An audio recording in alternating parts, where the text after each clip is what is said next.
Hi hello friends, എല്ലാവർക്കും മഴത്തോരും മുൻപേടെ പുതിയൊരു എപ്പിസോഡിലേക്ക് സ്വാഗതം. അപ്പോൾ നമ്മുടെ വീഡിയോ ആദ്യമായിട്ട് ആരെങ്കിലും കാണുന്നുണ്ടെങ്കിൽ വീഡിയോ ഇഷ്ടമാണെന്ന് വെച്ചാൽ ഒന്ന് ലൈക്കും ഹൈപ്പും ചെയ്ത് സപ്പോർട്ട് ചെയ്യാം കേട്ടോ.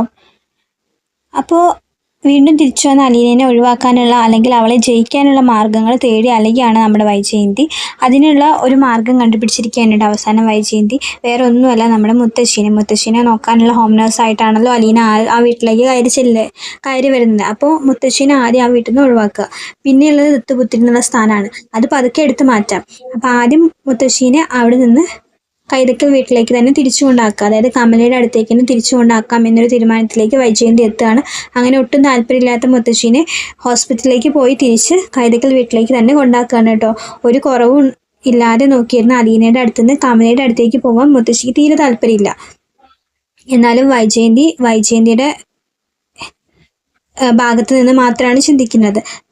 തനിക്ക് ജയിക്കണം, അലീനേനെ എങ്ങനെ എവിടുന്ന് പറഞ്ഞയക്കണം, അതിനുള്ള ഓരോ വഴികൾ നോക്കുന്നതിലിടയിലാണ് അപ്പോൾ മുത്തശ്ശിക്ക് അവിടെ കമലയുടെ അടുത്ത് സുഖമാണോ അല്ലെങ്കിൽ എങ്ങനെയാണ് അവിടെ കഴിയുന്നത് എന്നൊന്നും വൈജയന്തി ആലോചിക്കുന്നില്ല. അവിടെ മുത്തശ്ശീനെ കൊണ്ടാക്കുകയാണ്. മുത്തശ്ശിക്കാണെന്ന് വെച്ചാൽ അവിടെ നിൽക്കാൻ തീരെ താല്പര്യമില്ല കേട്ടോ. അങ്ങനെ കുറച്ച് ദിവസമൊക്കെ മുത്തശ്ശി അവിടെ നിൽക്കുന്നുണ്ട്. അതിൻ്റെ ഇടയിൽ നമ്മുടെ ആങ്ങളമാരൊക്കെ വന്ന് പോകുന്നുണ്ട് കേട്ടോ. വൈജയുടെ ആങ്ങളമാർ വരുന്നുണ്ട്. ആദ്യം ശിവേട്ടൻ വരുന്നുണ്ട്, രാജീവനും പിന്നീട് വരുന്നുണ്ട്. അപ്പം ഇവരൊക്കെ ആയിട്ട് ഡിസ്കസ് ചെയ്യുന്നുണ്ട് ബാലചന്ദ്രനെ എങ്ങനെ പറഞ്ഞ് മനസ്സിലാക്കാം, അല്ലെങ്കിൽ ബാലചന്ദ്രനെ ഇനി എങ്ങനെ ട്രീറ്റ് ചെയ്യണം, എങ്ങനെ അയാളോട് പെരുമാറണം, അയാളെ എന്താണ് അയാളുടെ മനസ്സ് കടന്നുകൂടിയിരിക്കുന്ന ചിന്തകൾ, എന്തിനാണ് അയാൾ ഇങ്ങനെയൊക്കെ പെരുമാറുന്നത്. ഒരു ഓർഫനേജിൽ താമസിച്ചിരുന്നൊരു പെണ്ണിനെ ആദ്യം ഹോം നേഴ്സാക്കി, പിന്നെ വേലക്കാരിയാക്കി, പിന്നെ ഇപ്പോൾ തൻ്റെ മകളാക്കി പ്രതിഷ്ഠിച്ചിരിക്കുന്നു. അതൊക്കെ എന്തിനാണെന്നൊക്കെ ചോദ്യം ചെയ്യാൻ വേണ്ടിയിട്ട് 2 ആങ്ങളമാർ വരുന്നുണ്ട്. പക്ഷെ അവരൊക്കെ വന്ന പോലെ തന്നെ തിരിച്ചു പോവുകയാണ് ചെയ്യുക കേട്ടോ. കാരണം അമ്പിനും വില്ലിനും അടുക്കാൻ ബാലചന്ദ്രൻ തയ്യാറല്ല കേട്ടോ. വൈജയന്തിയും അതുപോലെ തന്നെയാണ്. അലീനേനെ ഒഴിവാക്കാതെ ഒരു തരത്തിലുള്ള കോംപ്രമൈസിനും വൈജയന്തി തയ്യാറാവുന്നില്ല. ഇതിൻ്റെ ഇടയിൽ കടന്നിട്ട് ഞെരുങ്ങുന്നത് ഇപ്പം മുത്തശ്ശി കൂടിയാണ് കേട്ടോ. കാരണം അത്രയും സുഖമായിട്ടും സന്തോഷമായിട്ടും സമാധാനത്തോടെയും മുത്തശ്ശി ബാലചന്ദ്രൻ്റെ വീട്ടിൽ കഴിഞ്ഞു പോകുമായിരുന്നു കേട്ടോ. അവിടെ നിന്നാണ് ഇപ്പോൾ ഒട്ടും ഇഷ്ടമില്ലാത്തടുത്ത് ഒരു സ്ഥലത്ത് മുത്തശ്ശീനെ കൊണ്ടുവന്നാക്കുന്നത്. അപ്പോൾ അങ്ങനെ വിങ്ങി പൊട്ടി മനസ്സായിട്ട് സമാധാനം ഇല്ലാതെ വിഷമിച്ചിട്ടൊക്കെ ഇരിക്കുകയാണ് മുത്തശ്ശി. അങ്ങനെ ഇരിക്കുന്ന മുത്തശ്ശീനെ അലീന വിളിക്കുന്നുണ്ട്. കാരണം അലീനയ്ക്കും മുത്തശ്ശി എന്ന് പറഞ്ഞു കഴിഞ്ഞാൽ ജീവനാണ് കേട്ടോ. മുത്തശ്ശിയാണല്ലോ അലീനേനെ കൂടുതൽ സ്നേഹിച്ചിരുന്നതൊക്കെ ആദ്യം. ഇപ്പോഴാണല്ലോ മുത്തശ്ശി കുറച്ച് സ്നേഹക്കുറവൊക്കെ തോന്നിയിരുന്നത്. അപ്പോൾ മുത്തശ്ശീനെ കാണാനില്ലാണ്ട് കൃഷ്ണമോളുടെ കാണാനൊന്നും ഇല്ല കേട്ടോ. വൈജയന്തി കൊണ്ടുവരുന്നുമില്ല മുത്തശ്ശീനെ. വേറെ ആർക്കും മുത്തശ്ശീനെ പോയി കൊണ്ടുവരാനൊന്നും പറ്റില്ലല്ലോ. വൈജയുടെ അമ്മയല്ലേ, ബാലചന്ദ്രനും കൊണ്ടുവരാൻ പറ്റില്ല. അപ്പം ആകെ വിമിഷ്ടം മുട്ടി ഒരു ദിവസം വിളിക്കാൻ വേണ്ടിയിട്ട് കൃഷ്ണയുടെ കയ്യിൽ നിന്ന് ഫോണൊക്കെ മേടിച്ച് അലീന മുത്തശ്ശീനെ വിളിക്കുന്നുണ്ട് കേട്ടോ. മുത്തശ്ശിയുടെ കയ്യിൽ ഫോണൊക്കെ ഉണ്ടല്ലോ, നമ്മുടെ മനു മേടിച്ചു കൊടുത്ത ഫോണുണ്ട്. അപ്പം അങ്ങനെ മുത്തശ്ശീനെ വിളിക്കുകയാണ്. മുത്തശ്ശീനെ വിളിച്ചിട്ട് ഇങ്ങനെ പറയുന്നുണ്ട്, മുത്തശ്ശി ഞാൻ അലീനയാണ്, മുത്തശ്ശിക്ക് ഇപ്പം എങ്ങനെ അവിടെ സുഖമാണോ, കുഴപ്പമൊന്നുമില്ലല്ലോ എന്നൊക്കെ ചോദിക്കുന്നുണ്ട്. ബെൽറ്റൊക്കെ മാറ്റുമോ, ഇപ്പം എങ്ങനെ നടക്കാനൊക്കെ തുടങ്ങി എന്നിങ്ങനെ തോരാതെ ചോദിച്ചുകൊണ്ടിരിക്കാനുണ്ട്. അപ്പം മുത്തശ്ശി ആകെ ആവുന്നുണ്ട് കേട്ടോ. അപ്പോൾ കണ്ണുള്ളപ്പോൾ കണ്ണിൻ്റെ വില മനസ്സിലാവില്ല എന്ന് പറയുന്ന പോലെ അലീന ഉണ്ടായിരുന്നപ്പോൾ അലീനയുടെ വില മനസ്സിലാവുന്നില്ല. കമലയുടെ അടുത്ത് എത്തിയപ്പോഴാണ് അലീന തന്നെ എത്രമാത്രം കെയർ ചെയ്തിരുന്നു, അല്ലെങ്കിൽ തന്നെ എത്രമാത്രം സ്നേഹിച്ചിരുന്നു, തൻ്റെ ഓരോ കാര്യങ്ങളും അറിഞ്ഞ് എങ്ങനെയൊക്കെ ചെയ്തു തന്നിരുന്നു എന്നൊക്കെ മുത്തശ്ശി മനസ്സിലാക്കുന്നത് അപ്പോഴാണ് കേട്ടോ. അങ്ങനെ മുത്തശ്ശി പറയുന്നുണ്ട്, നീ ഇല്ലാതെ എനിക്കൊരു സുഖമില്ല മോളെ, എനിക്ക് ഇവിടെ കടന്ന് മരിച്ചാൽ മതിയെന്ന് തോന്നുകയാണ്. നിൻ്റെ അടുത്തിരുന്നപ്പോഴാണ്, അല്ലെങ്കിൽ നിൻ്റെ കൂടെ ഇരുന്നപ്പോഴായിരുന്നു എനിക്ക് ജീവിക്കണം എന്നുള്ളൊരു ചിന്തയൊക്കെ തോന്നിയിരുന്നത്. ഞാൻ അവിടെ സന്തോഷമായിട്ടും സമാധാനത്തോടെ ഇരുന്നിരുന്നു. എന്നെ ഇവിടെ കൊണ്ടുവന്നിട്ട് എനിക്കിപ്പോൾ ഒരു സമാധാനം ഇല്ല. ഇതിലും ഭേദം ഇവളെന്നെ വല്ല റോട്ടിൽ ഉപേക്ഷിക്കുകയായിരുന്നു എന്നൊക്കെ പറയുന്നുണ്ട് കേട്ടോ. എന്നെ ഇവിടെ ആരും ശ്രദ്ധിക്കുന്നില്ല. ആകെ ഇവിടെ എൻ്റെ അടുത്ത് വന്നിരുന്നത് മനു മാത്രമാണ്. അവനും ഇപ്പം അങ്ങനെ വരുന്നില്ലല്ലോ, ആഴ്ചയിൽ ഒരു ദിവസമൊക്കെ വന്ന് പോകുന്നുള്ളൂ. എനിക്കിവിടെ ഒരു സുഖമില്ല മോളെ, എനിക്ക് എങ്ങനെ അവിടേക്ക് വന്നാൽ മതി, നിന്നെയൊക്കെ കണ്ടാൽ മതി എന്ന് തോന്നുകയാണ് എന്നൊക്കെ പറയാം കേട്ടോ. അപ്പോൾ അലീനയ്ക്ക് വിഷമാവുന്നുണ്ട്. മുത്തശ്ശി എന്തപ്പോൾ ചെയ്യുക, ഞാൻ കാരണമല്ലേ ഇപ്പം മുത്തശ്ശിക്ക് ഇവിടുന്ന് പോകേണ്ടി വന്നത്, അല്ലെങ്കിൽ മുത്തശ്ശിക്ക് ഇവിടെ തന്നെ നിൽക്കാമായിരുന്നല്ലോ എന്നൊക്കെ പറയുമ്പോൾ മുത്തശ്ശി പറയുന്നുണ്ട്, അതിനിപ്പോൾ നിന്നെ പറഞ്ഞിട്ട് കാര്യമില്ലല്ലോ, എൻ്റെ മകളുടെ ചിന്തകൾ നന്നാവണ്ടേ, അവൾക്ക് നിന്നെ എങ്ങനെ അവിടുന്ന് പുറത്താക്കണം എന്നുള്ളൊരു ചിന്ത മാത്രമേ ഉള്ളൂ. അവൾ എന്തിനാ ഇങ്ങനെ വാശി പിടിക്കുന്നത്, ബാലേന്ദ്രൻ എന്തിനാ ഇങ്ങനെ വാശി പിടിക്കുന്നത്, ഒന്നും എനിക്കറിയില്ല. ഇതിൻ്റെ ഇടയിൽ ഇപ്പം ഞാനും എൻ്റെ അവസ്ഥയും കൂടി ഇങ്ങനെ ആയല്ലോ എന്നൊക്കെ മുത്തശ്ശി പറയുന്നുണ്ട്. അപ്പം അലീനയ്ക്ക് വിഷമം സഹിക്കാൻ പറ്റുന്നില്ല കേട്ടോ. ഞാൻ കാരണം മുത്തശ്ശിക്കും ഒരു ബുദ്ധിമുട്ടായില്ലേ, ബാലേന്ദ്രൻ സാർ ഇപ്പം എന്നെ മകളായിട്ട് അംഗീകരിച്ചുകൊണ്ടല്ലേ ഇതൊക്കെ മുത്തശ്ശിക്കും കൂടി അനുഭവിക്കേണ്ടി വന്നത്. ഞാൻ അന്ന് തന്നെ അങ്ങനെ പോയിട്ടുണ്ടായിരുന്നെങ്കിൽ മുത്തശ്ശിക്ക് ഇവിടെ തന്നെ താമസിക്കായിരുന്നല്ലോ എന്നൊക്കെ പറയുമ്പോൾ അതൊന്നും പറ്റില്ല മോളെ. ബാലചന്ദ്രൻ ആകെ മാറിപ്പോയി. ബാലചന്ദ്രന്റെ മനസ്സിൽ എന്തൊക്കെയോ കടന്ന് വെന്ത് നീറുന്നുണ്ട്. അതെന്താണെന്നറിയാതെ ഒരു അതെന്താണെന്നറിയാതെ നമുക്കൊന്നും ചെയ്യാൻ പറ്റില്ല. ബാലചന്ദ്രൻ എന്തൊക്കെയോ മനസ്സിൽ കണ്ടിട്ടാണ് എന്നോടും കൂടി അന്ന് അങ്ങനെയൊക്കെ പെരുമാറിയത്. നീ പോയി കഴിഞ്ഞ് ചിലപ്പോൾ ബാലചന്ദ്രൻ കുറച്ച് ദിവസം കഴിഞ്ഞാൽ എന്നെയും വൈജയനെയും ചിലപ്പോൾ ആ വീട്ടിൽ നിന്ന് ആട്ടി ഇറക്കി വിട്ടേക്കാം. അപ്പോഴും എനിക്ക് ഇങ്ങോട്ട് തന്നെയല്ലേ വരേണ്ടി വരിക. ആദ്യം ബാലചന്ദ്രന്റെ മനസ്സിലുള്ളത് എന്താണെന്ന് അറിയണം. അതറിഞ്ഞിട്ട് അതിനനുസരിച്ചിട്ട് പെരുമാറാനും അതിനനുസരിച്ച് അല്ലെങ്കിൽ അതിന് വേണ്ട എന്തെങ്കിലും തെറ്റുകൾ ഞങ്ങളുടെ ഭാഗത്തുനിന്ന് പറ്റിയിട്ടുണ്ടെങ്കിൽ അത് തിരുത്തി മുന്നോട്ട് പോവുക എന്നൊക്കെ ചെയ്യാൻ പറ്റുള്ളൂ. പക്ഷെ അതൊന്നും ആരും ആലോചിക്കുന്നില്ല. വൈജ എന്ത് പറയുന്നു അത് കേൾക്കാൻ രണ്ട് ആങ്ങളമാരും. അവൾ എന്തൊക്കെ പറഞ്ഞു കൊടുക്കുന്നു അവളുടെ ഭാഗത്ത് മാത്രം നിന്നിട്ട് അവർ ചിന്തിക്കുന്നുള്ളൂ, പ്രവർത്തിക്കുന്നുള്ളൂ. ബാലചന്ദ്രന്റെ മനസ്സിൽ എന്താണെന്ന് ആർക്കും അറിയില്ല. അവനാണെന്ന് ആരോടും ഒന്നും പറയുന്നുമില്ല എന്നൊക്കെ പറഞ്ഞ് ഇങ്ങനെ വിഷമങ്ങൾ പറഞ്ഞുകൊണ്ടിരിക്കുകയാണ് കേട്ടോ. അപ്പൊ അലീന പറയുന്നുണ്ട്, മുത്തശ്ശി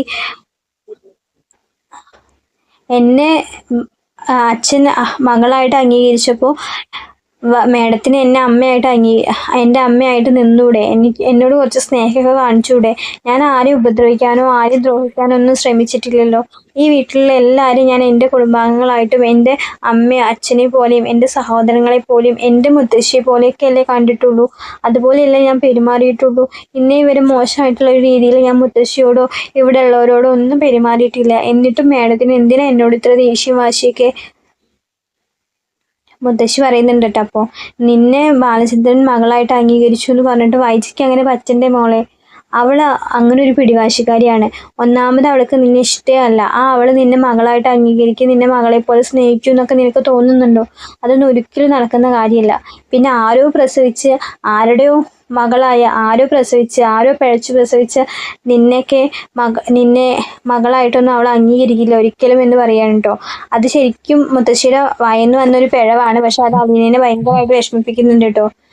അപ്പോൾ അലീന പറയുന്നുണ്ട്, ആരോ പിഴച്ചു പ്രസവിച്ചതല്ലേ, അങ്ങനെയാണ് മുത്തശ്ശി എന്നെ കണ്ടിരിക്കുന്നതല്ലേ? ശരിയാണ്, ആരുടെ ഒരു മകളെ സ്വന്തം മകളായിട്ട് അംഗീകരിക്കേണ്ട ആവശ്യം മേഡത്തിനില്ലല്ലോ അല്ലേ എന്ന് അലീന ചോദിക്കുമ്പോൾ മുത്തശ്ശി പറയുന്നുണ്ട്, അങ്ങനെയല്ല മോളെ ഞാൻ ഉദ്ദേശിച്ചത്.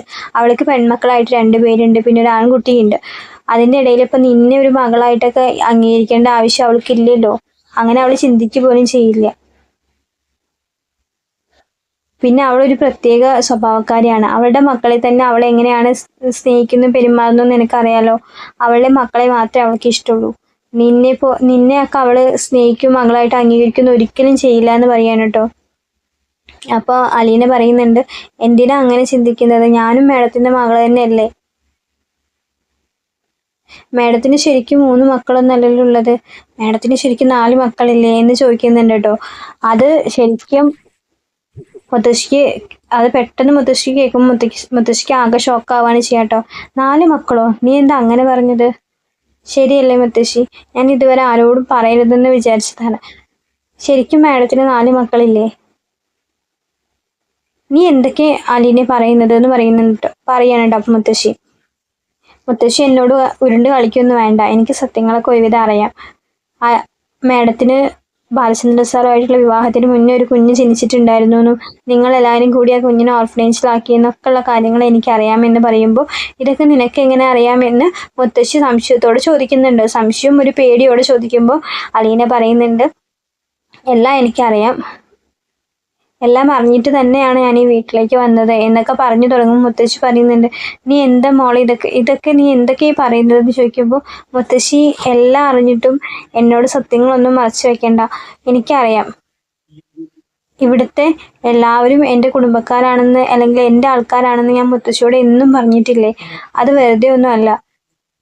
രോഹിത്തും ബബിതിയും കൃഷ്ണമോളെയൊക്കെ ഞാൻ എൻ്റെ സഹോദരങ്ങളായി കണ്ടിട്ടുള്ളത് എൻ്റെ അമ്മയുടെ വയറ്റിൽ ജനിച്ചതുകൊണ്ടാണെന്ന് അലീന പറയുമ്പോൾ, നിന്റെ അമ്മയോ? വൈജ എങ്ങനെ നിന്റെ അമ്മയാവോ എന്ന് മുത്തശ്ശി ദേഷ്യത്തോട് ചോദിക്കുന്നുണ്ട്.